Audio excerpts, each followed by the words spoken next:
Hello, ഇന്ന് സിമ്പിളായിട്ടുള്ളൊരു white forest കേക്കിൻ്റെ ഡെക്കറേഷനായിട്ടാണ് കേട്ടോ വന്നിട്ടുള്ളത്. അപ്പോൾ ഈ കേക്ക് കാണുമ്പോൾ എല്ലാവരും വിചാരിക്കുന്നുണ്ടാവും ഇവർക്ക് എന്താ ഈ പച്ച കളർ മാത്രമാണ് കിട്ടുള്ളൂ. ഏത് കേക്ക്സ് നോക്കിയാലും ആ ഒരു പച്ച കളർ കൊണ്ടുള്ളൊരു കോട്ടിങ് കാണാം. മിക്ക കേക്ക്സിലുണ്ട് അങ്ങനെ തന്നെ ആയിരിക്കും.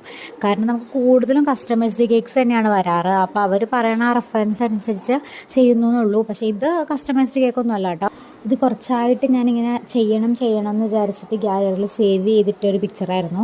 അപ്പോൾ നമുക്ക് നമ്മുടെ ഐഡിയക്ക് അനുസരിച്ച് കസ്റ്റമേഴ്സ് വിട്ട് തരുമ്പോഴല്ലോ നമുക്ക് നമ്മുടേതായ ഐഡിയകളൊക്കെ ഒന്ന് പരീക്ഷിക്കാൻ പറ്റുള്ളൂ. അങ്ങനെ ഞാൻ വെയിറ്റ് ചെയ്തിരുന്നു. നമ്മുടെ കസ്റ്റമർ നമ്മളോട് പറഞ്ഞു ഇഷ്ടം പോലെ എങ്ങനെയാണെന്ന് വെച്ചാൽ അടിപൊളിയാക്കി ഒന്ന് തന്നാൽ മതി എന്ന് പറഞ്ഞു. അപ്പോൾ ഞാൻ ഈ ഡിസൈൻ ഒന്ന് പരീക്ഷിക്കാമെന്ന് വിചാരിച്ചു. പക്ഷെ ഞാൻ ഉദ്ദേശിച്ച ഒരു മോഡലിൽ എന്തായാലും ഈ കേക്ക് കിട്ടിയിട്ടില്ല. കാരണം നമുക്ക് പെട്ടെന്ന് വന്ന ഓർഡറായിരുന്നു. ആ സമയത്ത് തന്നെ നമ്മൾ 2 കേക്ക് ചെയ്തും കൊടുക്കാനുണ്ടായിരുന്നു. എന്തായാലും ഞാൻ ഉദ്ദേശിച്ച രീതിയിൽ കിട്ടിയിട്ടില്ല. അപ്പോൾ ഫൈനൽ ലുക്ക് കണ്ടിട്ട്